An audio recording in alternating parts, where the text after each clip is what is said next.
Okay, so last time we stopped at where we discussed Numerov algorithm, and the point is that generic differential equation can be solved with routines such as Runge-Kutta method, which is implemented in SciPy.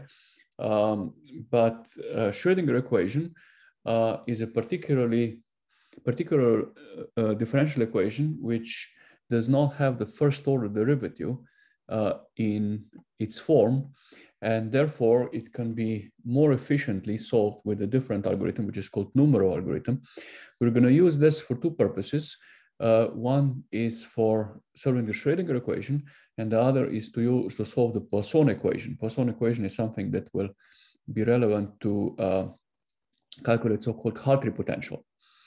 So this Numerov algorithm can be used for any differential equation, the second order differential equation that does not contain the first order term. Now, as we discussed last time, the derivation of this Numerov algorithm goes in the following way. We write the Taylor expansion for x at a slight point, at a small step h ahead of x of 0. So we can choose 0 to be an arbitrary point on the curve. And then if we move a little bit further, we get this expression for x of h in terms of all the derivatives at point 0. And if we take the step slightly backwards for minus h from the point 0 on the curve, of course, this x0 is an arbitrary point on the curve, we get the following expression. And we see that all the odd terms have opposite sign. And if we sum the two terms together, we get a nice expression which has the second order derivative multiplied by h squared, then the fourth order derivative multiplied by h to the 4, and then some expression, well, sixth order derivative multiplied with x to the 6. Now we were not going to bother with x to the 6. We are going to be happy with the method which has error only x to the 6 because our step h is going to be small enough, but we would like to keep those terms. Now, first, if we are happy with an algorithm which is O of h to the 4 precise, so basically we are free to neglect this term, then we are done. Then it's very simple. So all we need to take into account is these terms. Now, if we associate x of minus h with x of I minus 1, x of 0 is renamed into x of I, and x of h is renamed into x of I plus 1, because we are doing this successively, and we are changing step. Every time we make a step, we increase this internal variable for h. Then we see that we have a simple recursive relation, that x of I plus 1 in the next step is given by the 2x of I, which is the I in the previous step, minus xi minus 1, which is x in the previous step. And then we need to know only this function f of I, which is the constant function, times x of I plus u of I, and we multiply this with h squared, and we have an expression for the solution in the next point. And this has an error of h to the 4. Now the question is, can we do this better? Can we improve the error so that the error is h to the 6th? And the answer is yes. It's actually quite easy. So we keep this term here, x to the 4, okay? And we know that fourth order derivative, this is fourth order derivative, is actually the second derivative of the second derivative, okay? Which means we take the second derivative of the exact expression for the second derivative, because exact expression for the second derivative in this particular differential equation is given by this, f of t x of t plus u of t. Okay, so we substitute this here, and then we need to take the second derivative. Okay, so how do we take the second derivative? Well, there is a well-known expression for the second order derivative, which is precise up to h squared, has an error of h squared, but we don't care about this error of h squared. Why? Because the second order derivative is actually needed inside this expression, which already has h to the 4. So h to the 4 times h squared is going to be h to the 6th, and this can be easily added to the error that we don't care, h to the 6th, isn't it? So therefore, it's enough to approximate the second order derivative with this simplistic expression, and we have error of h to the 6th. Okay, so we need to take the second derivative of this quantity, and with using this expression. Okay, so that's what's written here. So this is the value of the second derivative in I plus 1, second derivative at I, second derivative I minus 1 divided by h squared. Now, once we have that, we just substitute this into the previous place where we needed it, and this is the resulting expression. Okay, so this expression here is now final expression that we need to iterate in Numerov algorithm. Now, the point is that we want to take x, we want to express here the recursive relation for x of I plus 1. So x of I plus 1 appears here and also appears here. Okay, but that's still a linear problem. We could easily pull x of I plus 1 on one side and express this in terms of x of I and x of I minus 1. Okay, completely trivial. We can do that in no time. Now, numerically, it turns out that, that this can be simplified even further, namely that we can take a new variable wi, which is some simple linear expression in terms of xi. So it's xi times some fi. Fi is a constant, of course. It's a function that we input. Ui is another function that we input. So therefore, wi depends linearly on xi. It's very easy to calculate this.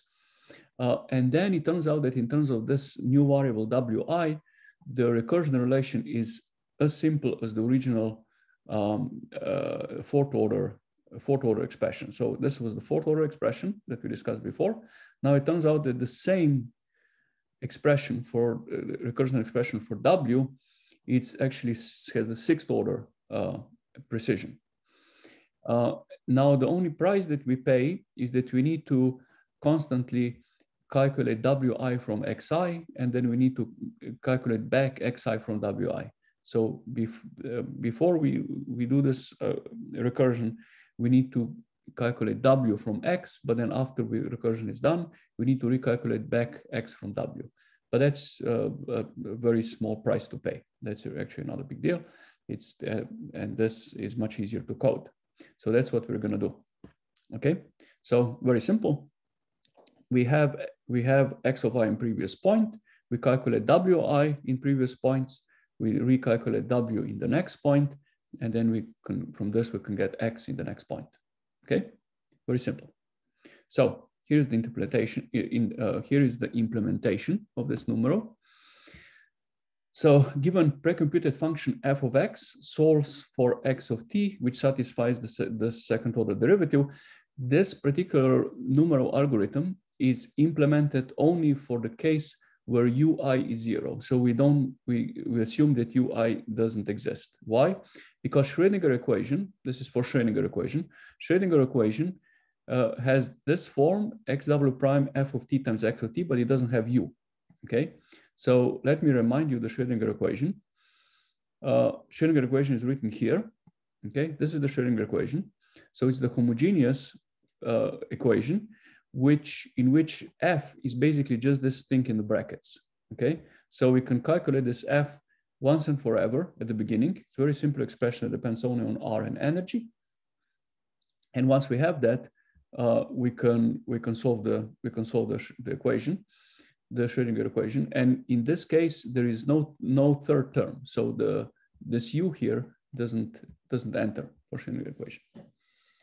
Yeah, unfortunately, this ui here and this u here have no connection. So it's a very bad choice of symbols, sorry.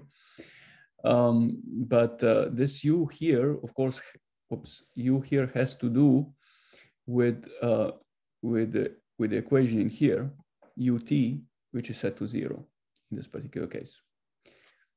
Okay, so then what's the implementation? So here is the crucial step. The crucial step where we calculate w of I plus 1 in terms of previous w minus previous w plus h squared times fi xi plus ui. Now ui is 0, so we have only fi times xi. Okay, so this recursion relation is the same as this recursion relation here. Okay, so just inputting it here, and then basically the rest is pretty trivial. So the input to this function has to be this f function, which for a Schrodinger equation is just given by L plus 1 divided by r squared minus 2z over r minus epsilon. So this is an input. Then we first reserve a memory for the solution, which has to be the same length as the length of f. And then we start filling in the solution. At the first point, x of 0, the solution is given by the initial condition, x of 0. So initial condition has to be given. Then next point is given just by the Euler step. So it's the value plus the first derivative. We also need to give the first derivative times the step dh. So this is the first derivative. This is the second point, which is exactly the same as in the Euler expression. And then for the third point, x of 2, we can then use this high order expression.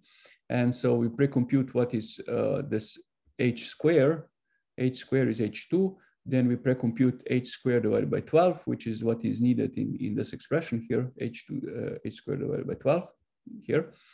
And then we calculate from x0 and f0, we can calculate w0 from the recursion relation that was written here, okay? So given f0 and given x0, we can calculate w0. And similarly, given f1 and x1, we can calculate w1 from this expression, isn't it?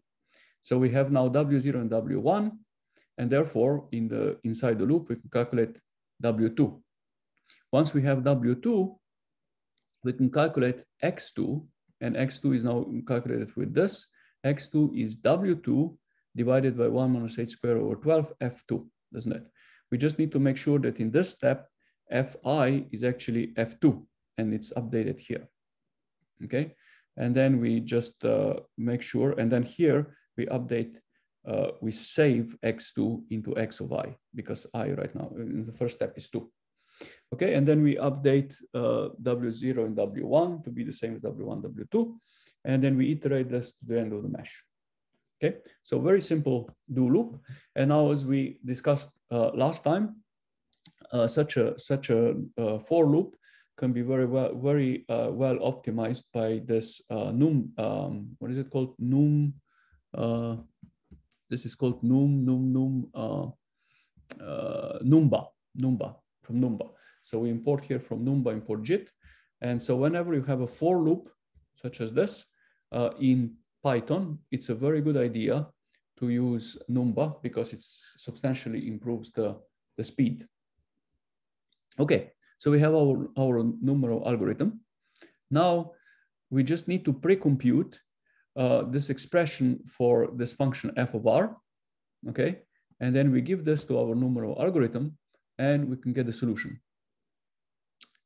Okay, so this f of r is going to be evaluated with this small function f Schrodinger.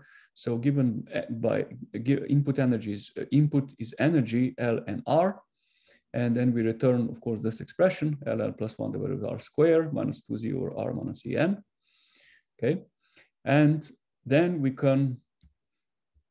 So let me evaluate this. This.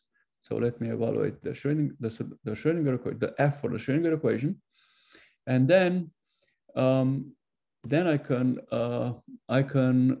evaluate the Schrodinger equation for let's say, the ground state. So I take a mesh. Now, one important point here is that the mesh has to be a linear mesh. So I need to have an equidistant mesh. Why? Because when we did this derivation for Numerov algorithm, we always assumed that the step is h. Okay, this was fixed. We said that x of I minus 1 is x minus h, x of I is 0, and x of I plus 1 is x of h. We did not allow here h1 and h2, and then changing steps with iterations. And if we were allowing steps to change, this nice cancellation wouldn't occur. So this cancellation between the previous point and the next point, this nice cancellation that we got, this is only if the mesh is equidistant. If the mesh is not equidistant, sorry, this wouldn't work. Okay, so there is a price to pay when we use Numerov algorithm. But nevertheless, Numerov algorithm is so much faster that this linear mesh is actually, it's still useful to sacrifice. So therefore, we are going back from the logarithmic mesh to linear mesh in this case. And we're going to start the linear mesh at very small, very close to 0, 10 to the minus 7. Then we're going to go up to 50 and 1,000 points. We have a little bit more points than before, but that's because we can really afford them because Numerov is really fast.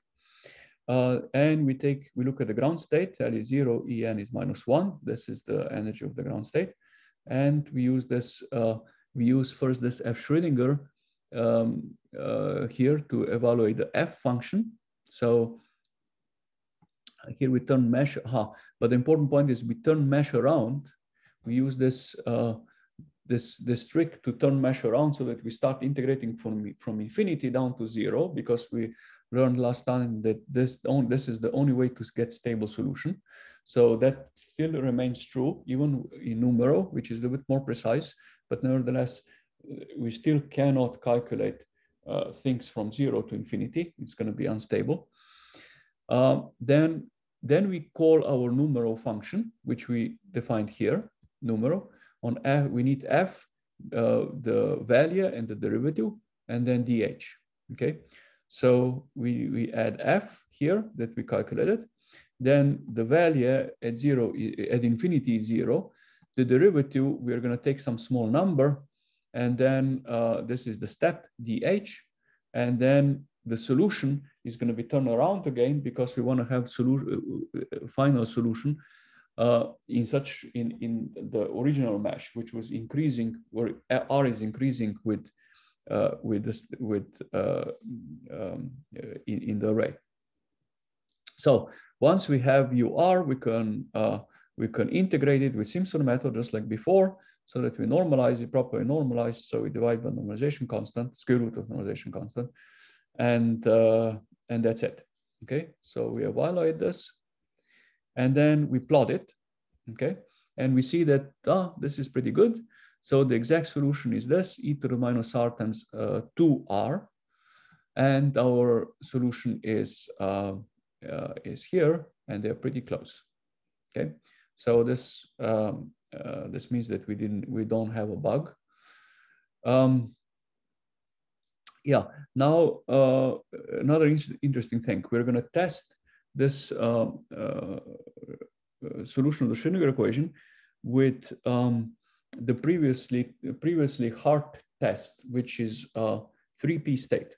So as you remember, when we were doing this before with ODE int, we chose 3p state, and then there was numerical problem. Let me demonstrate this. Where is this problem? Here. So what we did here before is that we evaluated 3p state from which L is 1, N is 3. We solved the Schrodinger equation either with linear mesh or with logarithmic mesh. It didn't matter really. And in both cases, we divided the solution by R. And this is the function which should go to 0 linearly. Okay. But unfortunately, the last few points in linear mesh, or well, in the logarithmic mesh, or the last point in linear mesh, were pretty off. So clearly there is some numerical problem here. Okay, and then we realized that it's not so bad because if we optimize the total energy, the bound state energy, we can still get rid of this overshoot, but nevertheless, it's a little bit of a problem. Now, by using Numerov algorithm, turns out that this problem is gone. So why? Because Numerov integration is more precise. So let me demonstrate this. We are using again this linear mesh from 10 to the minus 7 to 50,000 points. We take L is 1, which is p state, energy 1 over minus 1 over 3 square, which is 3p state. We solve the Schrodinger equation just like before with Numerov algorithm. We normalize and then we plot UR, but we also plot UR divided by R. This is what was problematic before. And when we do that, we see that the orange curve, which is UR divided by R, is now quite nice. So it doesn't have the issue, okay? And we can play with the mesh. For example, we can start at R is 100, like above, and the problem still doesn't occur. We can start with R is 50, in which case we get even more precise thing. We can maybe even use 500 points, and it's still okay. So the message is that this numerical problem that we had before with all the int is now completely gone with Numerov, because Numerov is slightly more precise. We will see that Numerov has slightly different issues later on, but nevertheless, the precision with which we are able to solve now Schrodinger equation is much higher than before. So that's a great message. So because this method is Numerov, it has an error of 10 to has an error of O to the power of 6. So O of h to the power of 6. So it's sixth order method, while I think O the int is fifth order method. Okay, now we have this Numerov algorithm, and now we can put all these things together that we learned up to now and solve the hydrogenic-like problem, charge density in the hydrogen-like problem. So now in this next cell, I will just combine everything that we have learned up to now together, so that we have a kind of combined solution. And this is something that is not in the GitHub. So probably you don't have this part. And this is something that I want you to do for the homework. Okay, so this is the homework now. Once more, I repeat, for the homework, you just put all these things together that we've done up to now. So I copied here this cell for the F Schrodinger, which we have done here. So I did this. I put this, made this function for compute Schrodinger, which is basically, just a second, compute Schrodinger, yeah, which is this. So this part I made turn into a function, compute Schrodinger. Okay, so it's exactly the same as the previous expression. Yeah, so we normalize, we divide by normalization. Then the shooting method. So the shooting method is exactly the same as what we had with O the int, except that we have to use now compute Schrodinger, which is this one with that calls Numerov. Okay, but otherwise the algorithm is exactly the same. We use linear extrapolation to 0 to solve for the bound states. And then there is this find bound state function, which is again exactly the same as what we had before, with the only difference that again we have to use the shooting method that is defined here, which is the one that uses Numerov algorithm. So the algorithm, basically all these algorithms are exactly the same as before. The only difference is that we use now Numerov. And then this compare key, which is basically used for divide by 1,000 here. This is what we used before, divide by 1,000. So this is just for sorting energy so that they appear the energies are degenerate, and we want to sort them in such a way that the orbital quantum number is not turned around. Okay, so then also charge density, compute charge density. So this is another, this is again the algorithm that was already displayed above. Basically, yeah, so we've done it here, just a second here. So this part, when we calculate the charge density for an arbitrary system, now I just turn this into a function, that's all, okay? So I turn it into a function which is called charge density. Okay, that's exactly the same thing. So compute Schrodinger. So we already have bound states. Let's say that from previous step, we have the bound states already. And then we go over all the bound states. And we once more compute the Schrodinger equation or on this energy and this quantum number, orbital quantum number L. And then we just add to the charge density U square times the Fermi function times the proper degeneracy of this orbital divided by 4 pi r square, because we want to calculate the charge density per unit volume, isn't it? So U square divided by 4 pi r square is the charge density per unit volume of this orbital, and then we need to add the degeneracy of this orbital. And as we discussed, the total number of electrons that you can put into the orbital is 2 times 2L plus 1. But if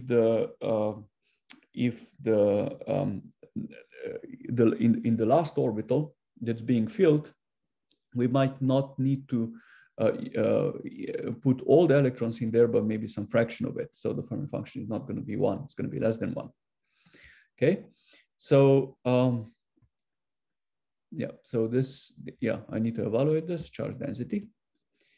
Okay, and then finally, when I put all this together, I should get basically the same thing that we had before, finding all the bound states and finally charge density. I get a charge density. Okay, so the mesh that I used, well, the search. You remember that we had to give this mesh for the searching the energy. I use exactly the same as before, minus 1.2 divided by A range, so divided by some n square, which n square is this A range from 1 to 20 in the step of 4.2. The mesh in real space, I'm using now from 10 to the minus 8 to 100, 2000 points. I mean, 1000 points is okay, but I'm using 2000 points right now because it's very cheap. And then I go over all possible L's, L quantum numbers. I put together all the bound states, just like what we did last time, to obtain all the bound states of the hydrogen atom. Not just the one with L is 0, but the one with L is 1, L is 2, L is 3. Then I sort them with this key routine that we discussed before. And then I decide what Z I want to have, let's say 28 in this case. And then I compute charge density for this particular Z. And finally plot the charge density, okay? So as I just demonstrated, for Z is 28. That's what we have. I calculate lots of bound states, too many right now. And then for Z is 28, I need to add what? 1s, 2s, 2p, 3s, 3p, and 3d, and that's enough. Now, of course, if Z is 29, for example, I would need to add then I guess this is 4s with the Fermi function half, okay? And the charge density changes a little bit, okay? So this is what I want you to do for the homework. So complete this charge density so that if you can change, if you tune the Z here, 30 maybe, then this will change the charge density, okay? And maybe 50, and this would still work, doesn't it? So still no problem. Still can evaluate. Now, there is a little problem here, which if you have now a little bit of skills in numerical methods, you'll be able to resolve. Okay, and I would like you to resolve this. Look, the trouble is that the 1s state, for the 1s state, the exact energy of the bound state is, of course, -1 Rydberg, okay, minus 13.6 eV, which is -1 in this units. But our approximation has an error of 1, 2, 3, 4, 5, 10 to the -5, okay? Error of 10 to the -5. This is not so great. This is actually pretty bad, 10 to the -5. So I was arguing before that Numero is much better than Ode int, but you remember in Ode int we got many more digits, okay? And now let me demonstrate this. Yeah, so in Ode int we were getting 1, 2, 3, 4, 5, 6, 7, 8 digits, 8 digits, okay?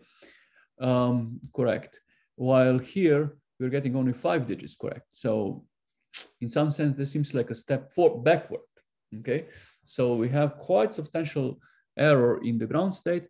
Then it gets a little bit better. For example, this high excited state where somehow one would expect problems, it seems to be improved, but it is the ground state is pretty bad and 1s state is important. So I don't like it. So it means the total energy will not come out very precise. So how do we troubleshoot? What's the problem? Any idea? Are you all lost?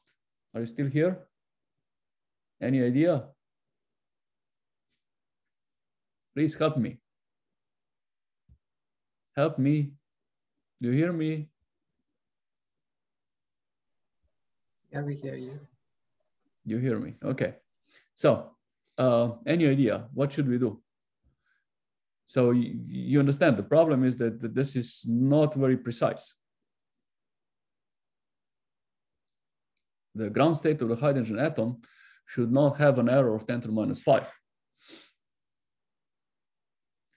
Numero clearly is very precise, okay, because we saw that even the 3p state comes out very, very precise, but this error is huge.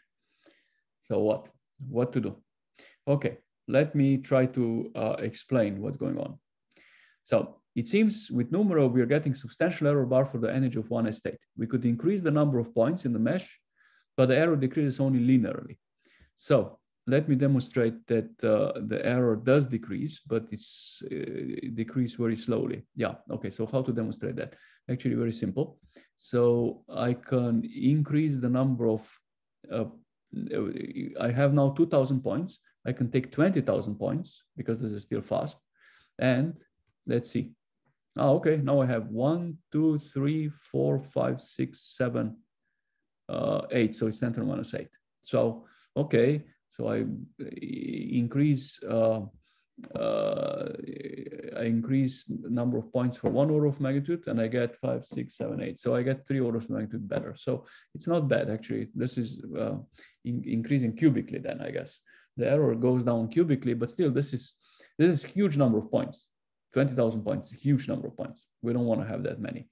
The good message is that increasing number of points, this improves this error, which means that it's controlled the problem. If we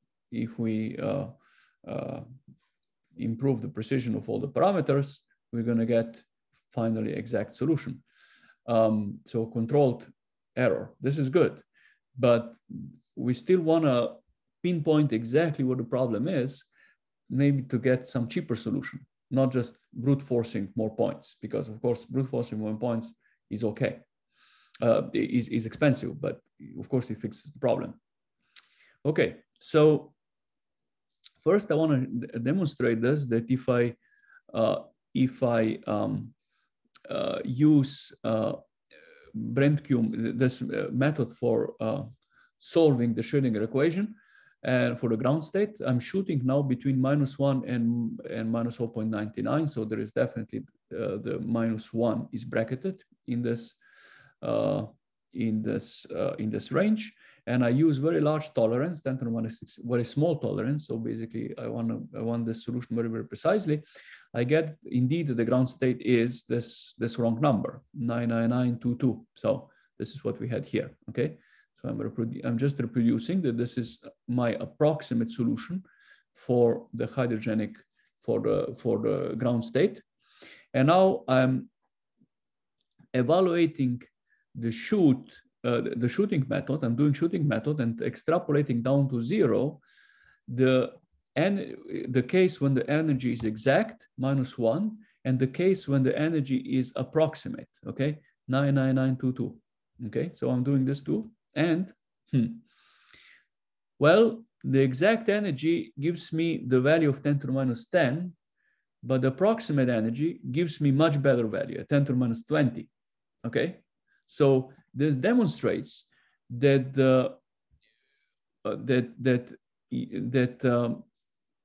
basically the root finding routine works just fine. Because my first idea was, okay, maybe root finding routine is not good enough. It turns out that if you make here tolerance, which is kind of not small enough, I mean, this case still works. I don't know why. But sometimes when you make this tolerance not small enough, you might get solution which is not precise enough.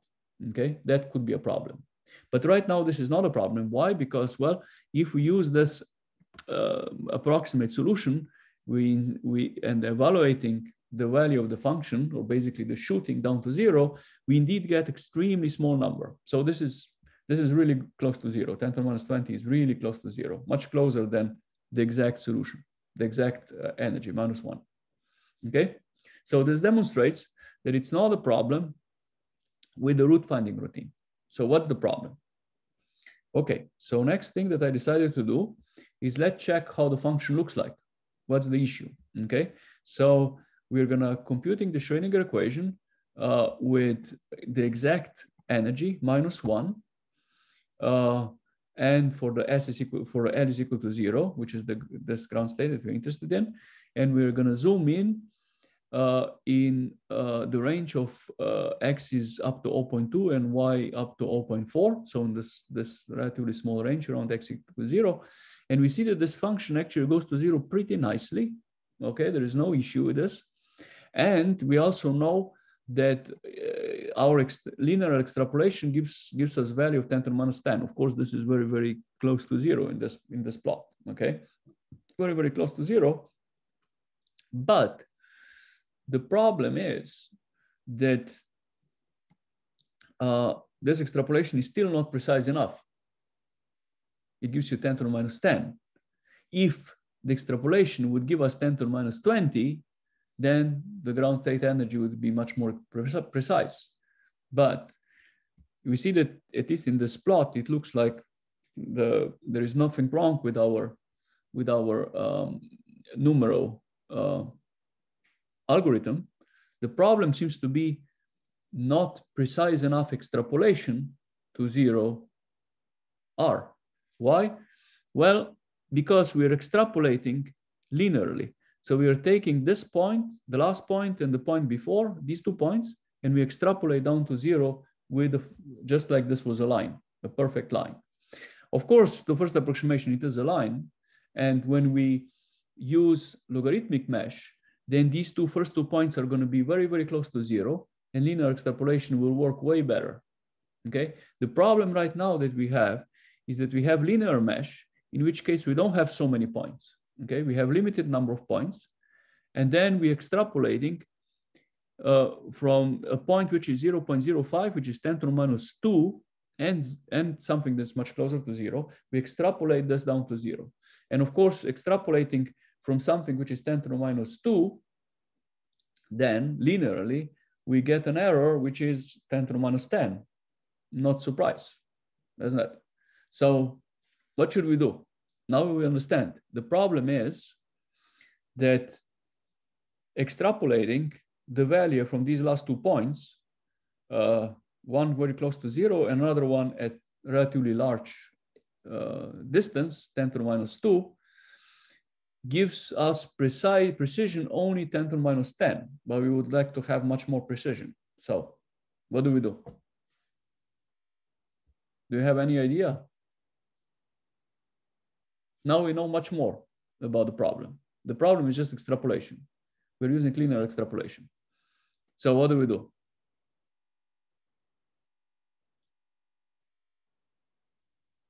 Anybody?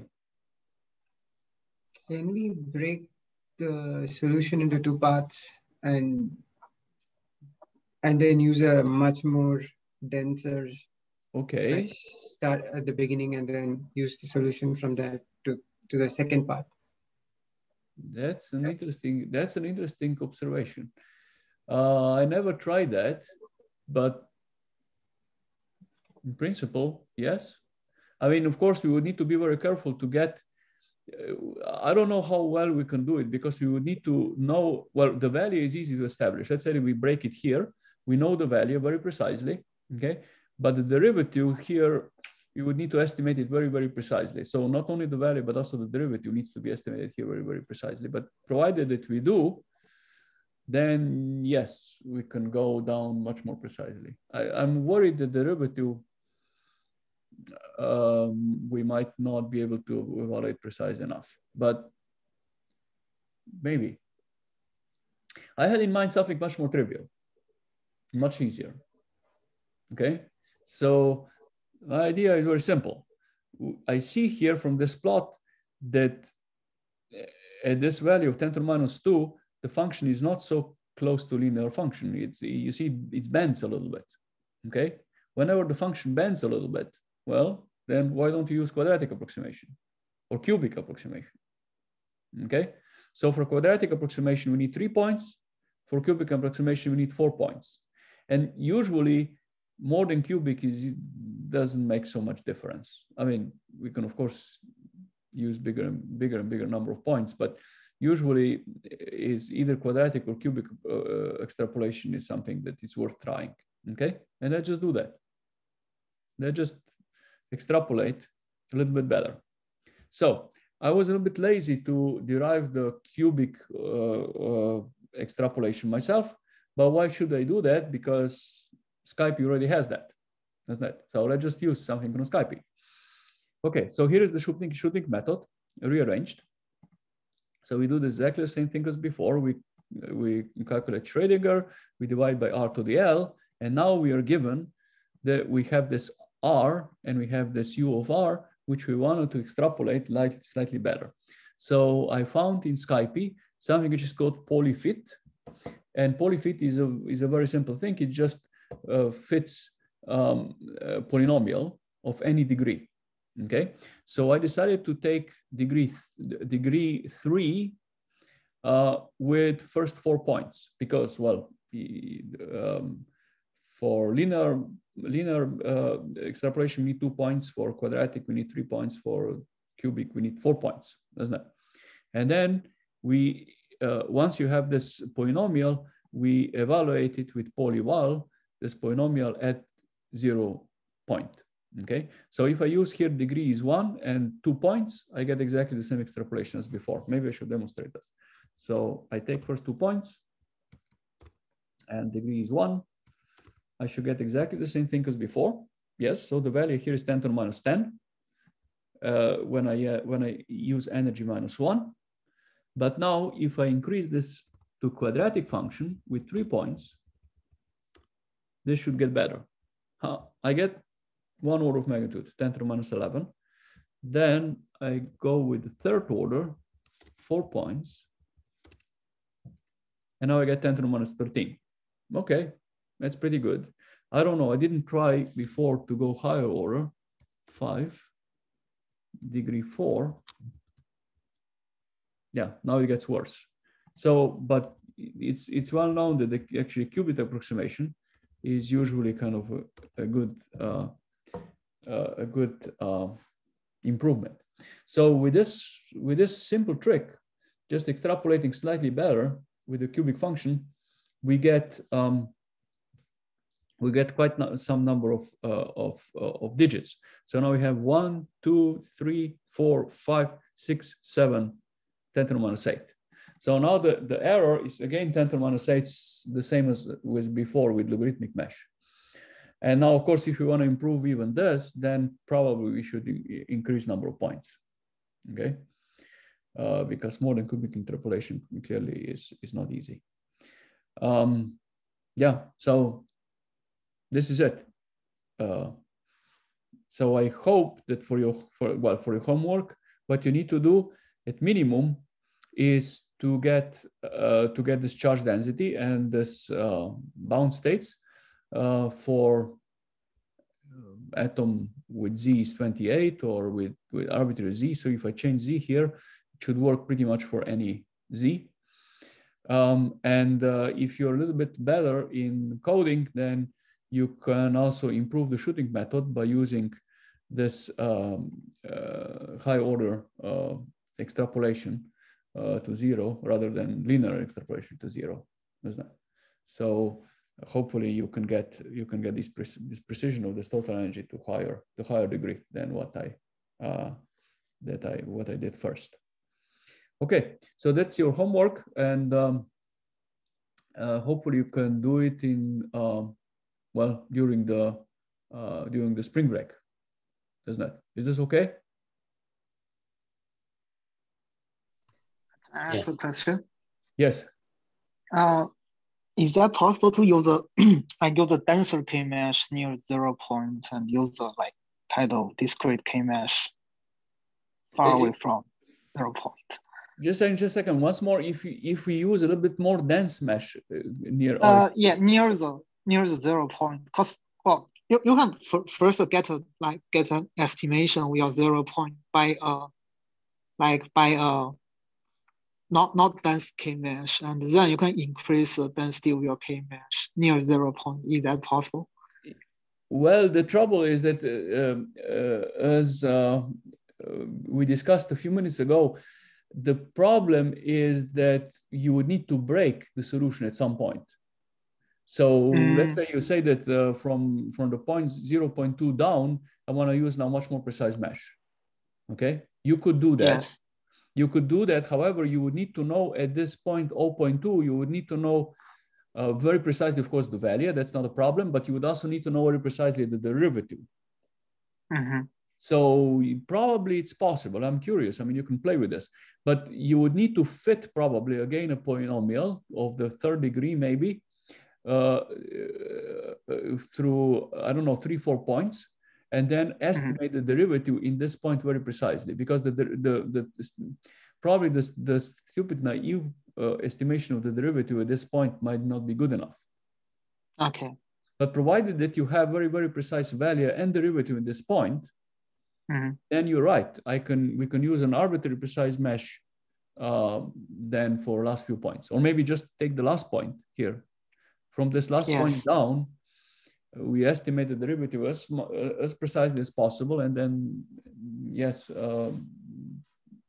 increase the number of points to a very high number, and should work very precisely. Yes, I think the solution will be pretty good, and I'm very curious what happens. But provided that you know the derivative very well, provided that you calculate the derivative very precisely, to start your. Yeah, but actually we can take the let's assume before you increase your K points, it's old K-mesh. You can estimate the derivative by your old K-mesh, right? Yeah, sure. That's exactly the point. Exactly. Yeah. But the problem is that it's not good enough to have a bad approximation for the derivative, because you will still have a huge error. Okay. You need to do this very precisely. Okay. Because at the end of the day, the precision that we need here is what? Now we are 10 to the minus 13. That's a lot from the value around 10 to the minus 2. So, I mean. Okay. Yeah, because why I ask this question is I see you just increase the number of K points by 10 times by an order, but the error was reduced by 3 orders. Yes. I guess maybe increase the number of K points is a better idea compared with apply a higher order exponent. Well, applying higher order what? Extrapolation. Extrapolation. Yes, that's what you did here. Yes, high order extrapolation. Okay. Yes. Yes, that's exactly what. Maybe maybe I can give it a try. Maybe you can talk later. Yeah. Yeah. So high-order extrapolation definitely helps. But again, it seems that it helps if you go up to the third order. The fourth order didn't improve anymore because eventually extrapolation is not a miracle either. I mean, these functions are very smooth. So yes, you expect the third order extrapolation is good, but we got 3 more digits, which is quite good, but not so many more. Okay. Yeah. Yeah. Thank you. That's my question. Yeah. Thank you. Thank you for the question. It's very good. Okay. So with this, we finished the hydrogenic problem, and now we switch to this other problem, the 0.5 atom in LDA. So what we want to solve here is we want to code our own local density approximation, not for solids. That's way too complicated. We don't attempt to do that, but we are going to do it for a generic atom. For generic atom, turns out this is a really simple problem.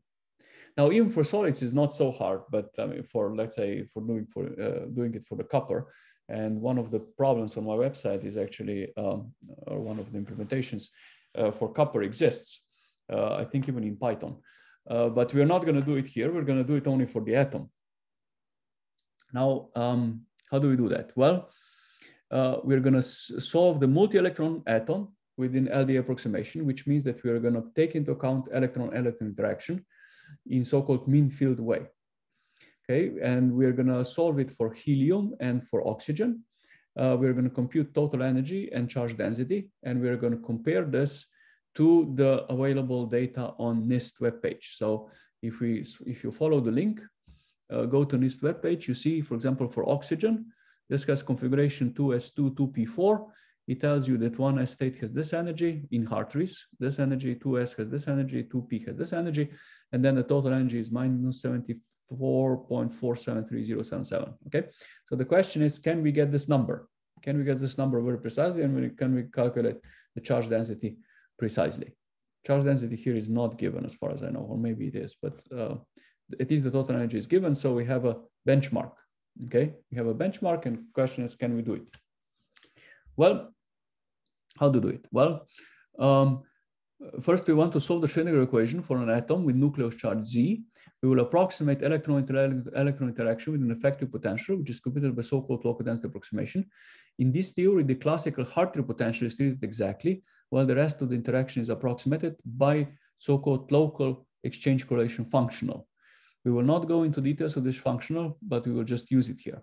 Okay, so let me explain this thing a little bit.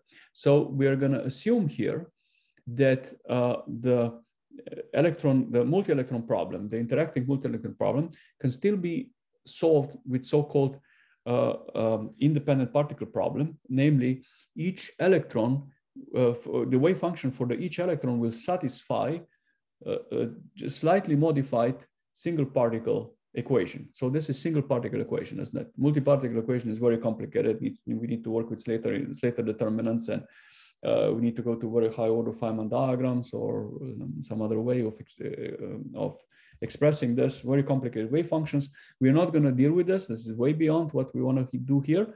So we are going to still use single particle Schrodinger equation, with the only difference that here we have this extra potential. Okay, extra potential. Hartree is basically just the classical electrostatics, and exchange correlation is everything else. Okay, it's basically exchange of two electrons, isn't that? The exchange that gives you, that's usually the opposite sign of the Hartree term, and then correlation is everything else. Now, what's the justification for that? Well, as you probably know, there is this famous Walter Kahn's theorem, which says that this is actually provided that we calculate this exchange correlation. Well, what Walter Kahn's theory shows is that there exists V exchange correlation potential with which we can calculate exact ground state properties of the multi-electron problem. So in other words, if somebody gives us the exact exchange correlation potential, then we can solve, at least for the ground state properties, with such a simple single electron problem, single electron solution of the problem. Okay, so we can solve this simple Schrodinger equation and we get ground state properties, which is the total energy and the charge density. Okay, and moreover, what Walter Kohn proved is that this exchange correlation potential is universal in the sense that if we actually is universal functional of the charge density. So that's very important. So provided that we have the charge density, then there exists a unique way, which is universal, in which we could calculate exchange correlation potential. So in other words, you have some charge density in real space. Then if we are smart enough, we should be able to calculate exchange correlation potential for this particular problem exactly. And then we could solve such a Schrodinger equation, and we could get exact charge density and exact total energy. So that's what Walter Kohn proved.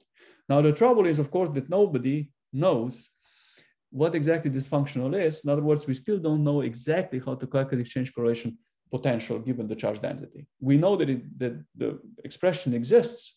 We don't know exactly how it looks like. Okay. Now, of course, then we go to approximations and we say, well, what if we do the following approximation?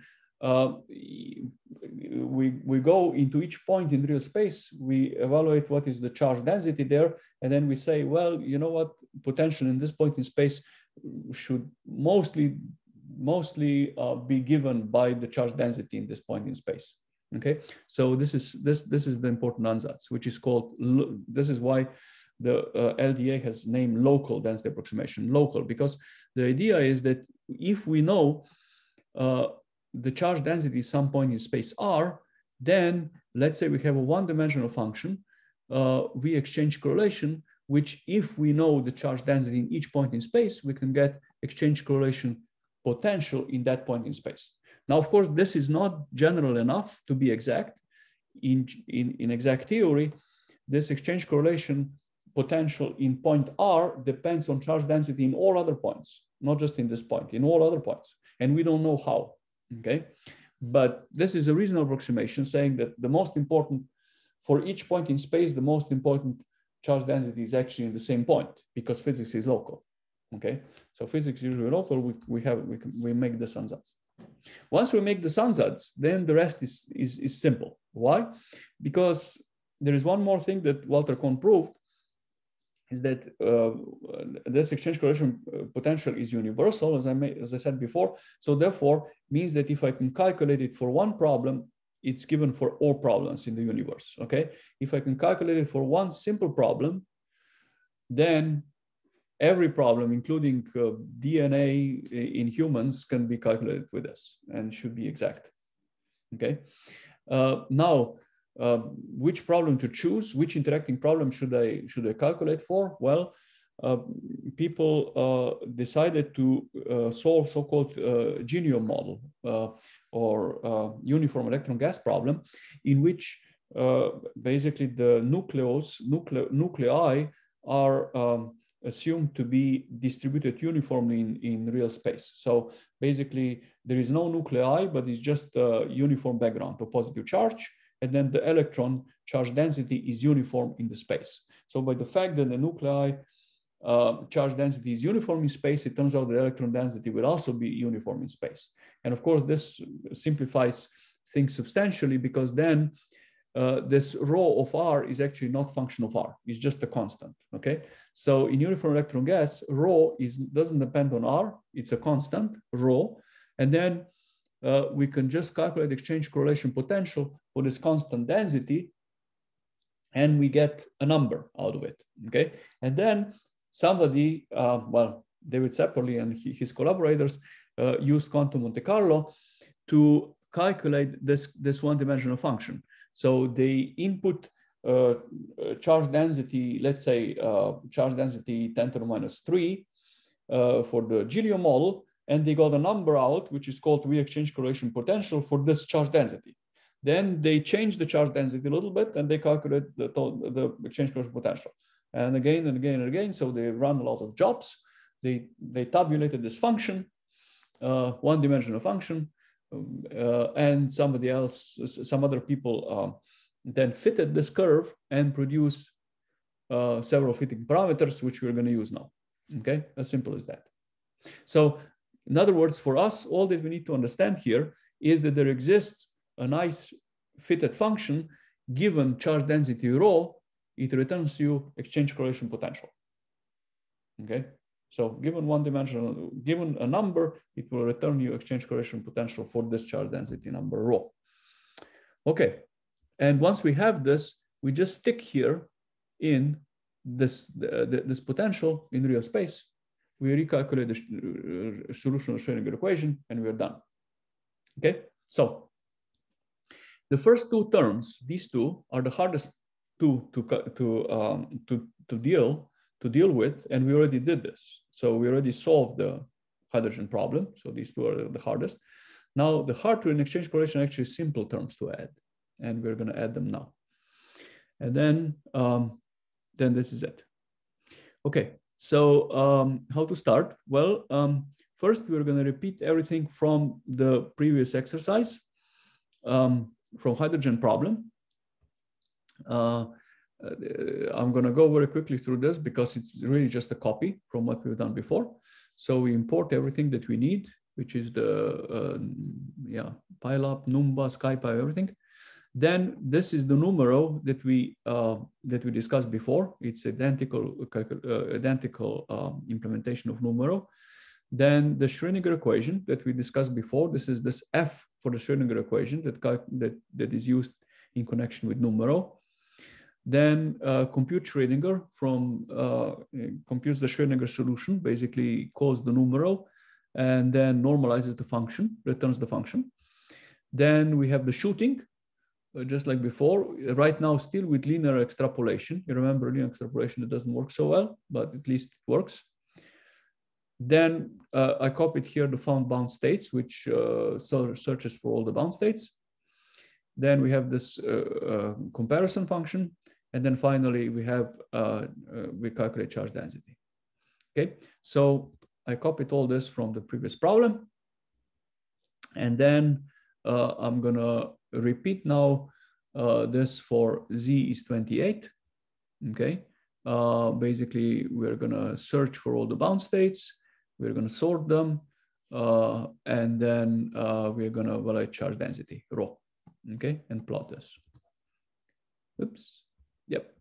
And you see we have the same error in the 1S state as before, and the plot looks more or less the same as before, basically identical.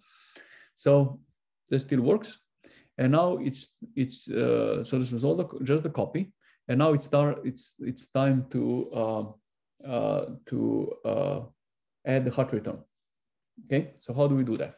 Well, hard return is basically treated exactly in this approximation because it's a very large number. And more importantly, this is just a static, this is just a classical electrostatic term, electrostatics. So from the expression, you see that it has a classical expression. Basically, given the charge density charge density rho, then the Coulomb propulsion in this unit, it's 2 divided by r minus r prime. So basically, this is just the Coulomb propulsion of the entire electrostatic cloud. Okay, so the Hartree potential is nothing else but the repulsion of this particular electron with all other electrons, isn't it, in the system? And again, units are such that the Coulomb propulsion is 2 divided by r, so therefore there's this 2 here. Okay. Now, of course, how to derive this? There are lots of ways to derive Hartree approximation, but maybe the simplest one, it's the simplest mean field approximation, is that you take you take the average of the Coulomb propulsion. So here is the exact Coulomb propulsion, as that is 1/2 psi dagger psi times Coulomb propulsion. Isn't it?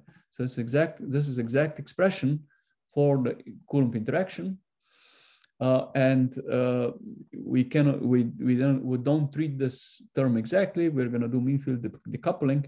And the mean field decoupling is such that we take average in all possible ways.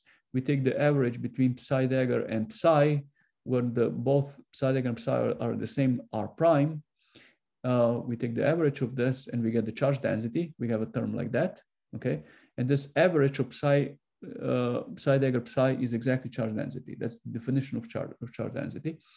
And we can do this in two ways. We can also average psi of r, and we get exactly the same term. So therefore, there's factor of 2 here missing. Or basically, that's what gives you a factor of 2. And then again, you use definition for the average psi dagger psi, which is charge density rho, and that gives you the Hartree potential. Now, of course, there are other ways to decouple this. You can decouple psi dagger of r with psi of r prime, isn't it? But then this cannot be written in terms of charge density at the point r. This can be written as in this case, you would get the density matrix rho of r prime, isn't it? And this term would be exchange term, isn't it? So you can also get with mean field decoupling in different way. You could get exchange term, which will have an opposite sign because these operators here are fermionic operators. Now the exchange term we are going to approximate here. We are not going to do exactly the exchange part. Why? Because, well, first, the exchange part is not classical. It's quantum already, and quantum effects tend to be smaller. And indeed, exchange is smaller. But then more importantly, what people realized over the years is that this exchange term is slightly different, is slightly bigger than the rest of the terms, correlations in most cases. But nevertheless, it turns out that there is a pretty substantial cancellation going on between correlation and exchange. So the fact that we don't treat correlations exactly, it turns out it's better not to treat exchange exactly in solids or in atoms. So we should approximate the exchange and the correlation part in the same way, taking the approximate value for the uniform electron gas. So because what effectively we are doing, we are using the approximate expressions from the expressions which are exact in uniform electron gas, and we use them in cases where the charge density is not uniform. But this is an approximation, of course, because charge density is not uniform in other systems. But it's a good idea to approximate exchange and correlation together rather than approximating only exchange, because only a correlation, because exchange in principle we could calculate exactly. So the point is we're going to treat Hartree exactly, and the rest we're going to treat approximately with this local density approximation. Now, the other simplification here in atoms, which is very important, is that spherical that atoms are spherically symmetric. So because solids, of course, have a much lower symmetry, but atoms have to be spherical symmetric always, even when L is very large. So there is no breaking of symmetry, of rotational symmetry. Rotational symmetry is a continuous symmetry and cannot be broken. And therefore, the Hartree potential, we know that depends only on the radial distance. Okay, it doesn't depend on theta and phi. Because charge density doesn't depend on theta and phi. So the fact that we know the charge density should not depend on theta and phi, we can of course immediately argue that the Hartree potential should not depend on theta and r, theta and phi.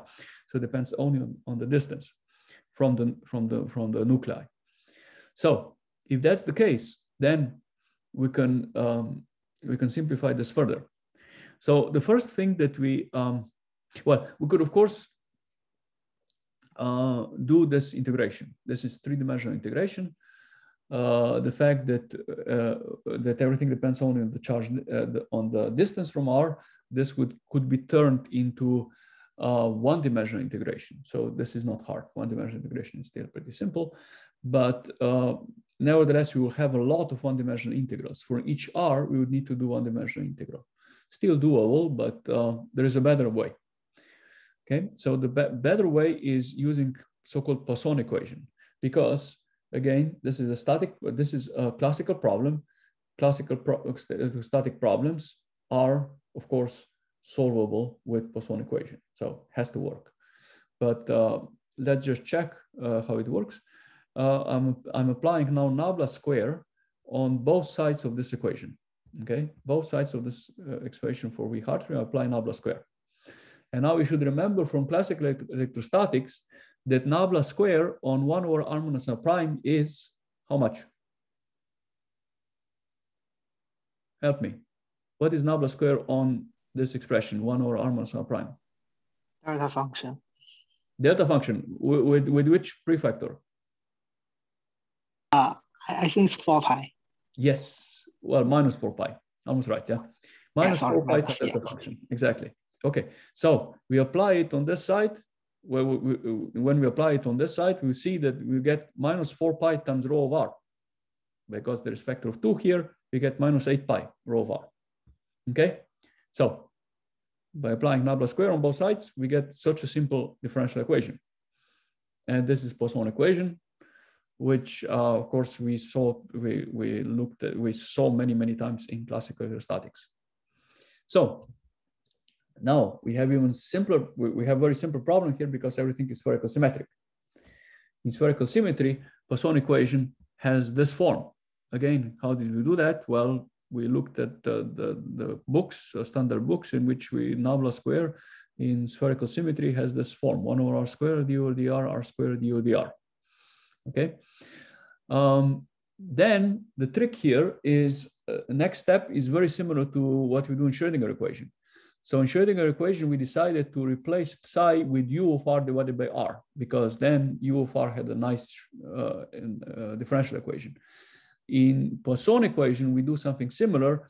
We replace v Hartree of r times r with quantity that we call u. Why? Because in this case, then the equation for u is also very nice.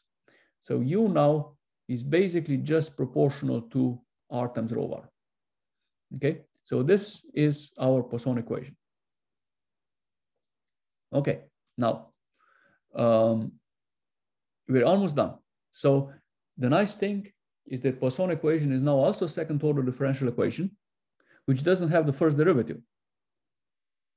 Okay, that immediately gives you an idea. Well, Numerov. We can use Numerov again. Beautiful. Actually, Numerov can be used in general for Poisson equation. Okay, but in this case, Numerov for this case is even simpler than before. Why? Well, first let's look at the boundary.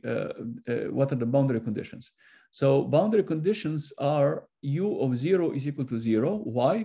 Well, look at here. We have Hartree term at 0 has to be finite, and when we multiply it with r, it has to vanish at 0. Isn't that? So u of 0 is definitely 0, and u of infinity is 2z.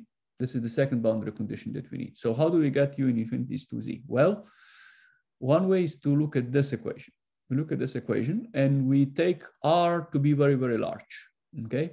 When r is very large, what happens? R is very large. We put r here very large. Therefore, it means that we can neglect r prime in the denominator, isn't it? When r is very large, we can neglect r prime, and then we can carry out the integral, because we are just integrating only the charge density. And when we integrate over charge density over the entire space, we need to get z, isn't it? Because, well, the number of electrons in the atom is z. So we get the z, then we have 2 times z, and then we have divided by r, because r we took out, isn't it? R is very large. So we have 2z divided by r. Well, if the v Hartree has to go as 2z divided by r, then u Hartree, which is just multiplied by r, has to go to 2z. Okay, so therefore the boundary condition at infinity is clearly just simple 2z. So we have 2-point problem again. We have the value of u at 0, and we have the value of u in infinity. So naively, you would say, well, we need to shoot, isn't it? We need to shoot again. Well, turns out we don't. Why? Well, because Poisson equation is somewhat different than Schrodinger equation. Schrodinger equation was homogeneous equation, isn't it? Was homogeneous. We said equal to 0 at the end.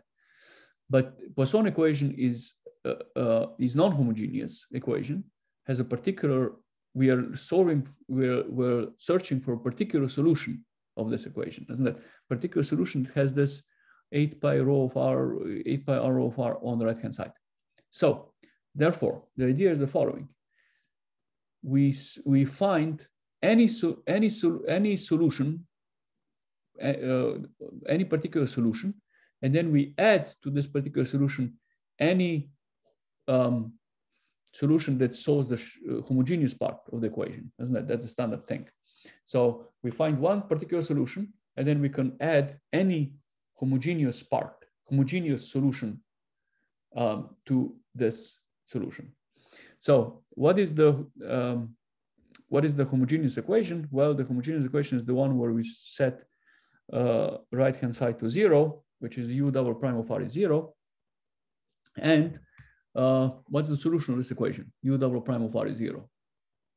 Well, it's just the line, isn't it? It's constant plus alpha times r. Okay, so the constant is not useful for us because constant we screw up the initial boundary condition, u0 is 0, with which we want to start. But the line is very useful because the point is that if we find one solution, which we call particular solution, let's say we use our ODE to find one particular solution, then we can always, we know that we have a freedom that we can always add a line, alpha times r, to the solution, and there should still be a solution. Okay. Now at 0, we will always start with 0, and also we are adding the particular solution so that we always start with 0. At 0 is equal to 0, and then we have only one equation to satisfy, which is at infinity. U at infinity should be 2z, and we can always achieve that by adding alpha times r. We can always achieve that, isn't it? There's no problem, no matter what up in infinity it is. So in other words, we don't need to shoot. So all we need to do is to calculate alpha from this simple equation. So here I'm just setting r to very, very large number. And when we set r to very, very large number, I get on the right-hand side 2z. And this up is something that I get that I numerically can calculate, isn't it? So I get 2z minus up of r, the whole thing divided by r. I take the limit to r goes to infinity, so my last point on the mesh. And with this, I estimate my coefficient alpha. I plug it back in here, and then I get a beautiful curve that satisfies both boundary conditions. No shooting needed, isn't it? Simple. Okay, so understood, huh? So what do we do? Well, first we need to have, first we're not going to do Numerov yet. We're going to do this first with all the int, and then we're going to turn to Numerov. So let's say that we have here rho exists right now in our memory. So we can spline rho with this cubic spline interpolation, which is called univerted spline, r rho s is 0, and we get the spline function for rho. Okay. Once we have the spline function, we can evaluate spline function at any point of r that ODE might need. Okay, and we're going to solve first everything with ODE. Okay, so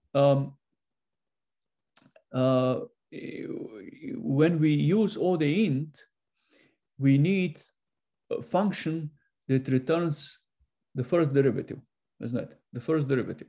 So since this equation here requires second derivative, second order differential equation, we have to break it into two first order equations, just like before.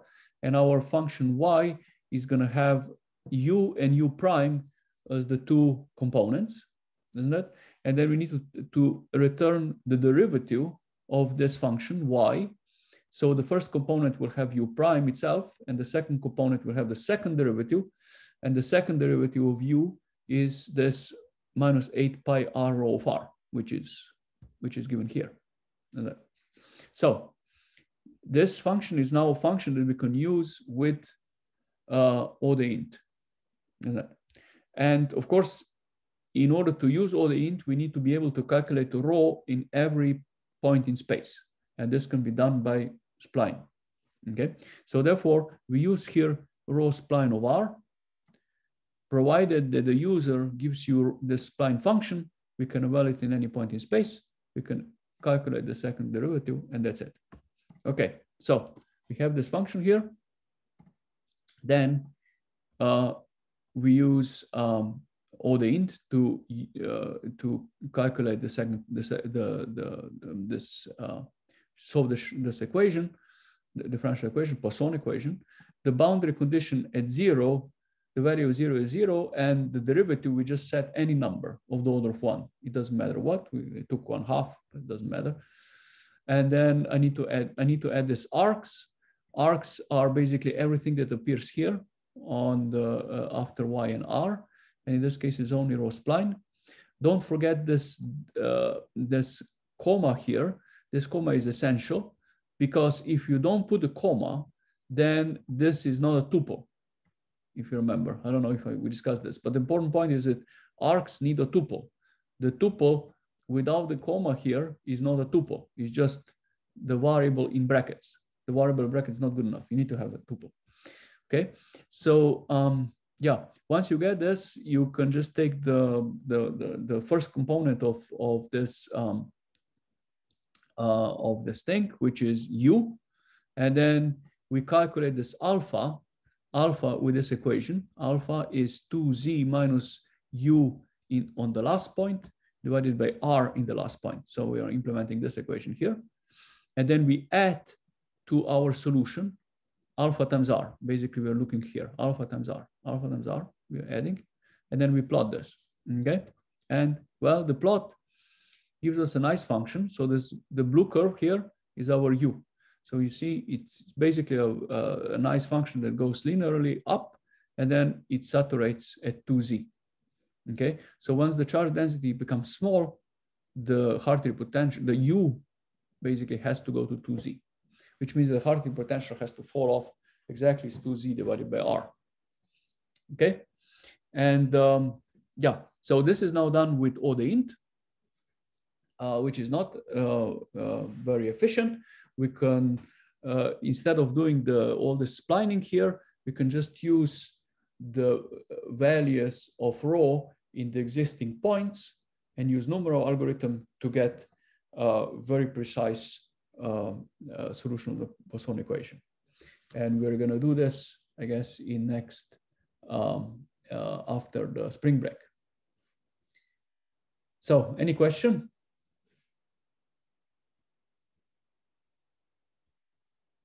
Is there any question? Anybody? Question on homeworks. What's the deal for homeworks? The week after spring break or during spring break? No need during spring break. Just return me after spring break. I mean, the first time that we meet. When is that? On Monday, I guess, after the spring break. Yeah, Monday, 2 weeks later. Okay. Yeah. Yeah. That will be fine. That will be fine. So, any other question?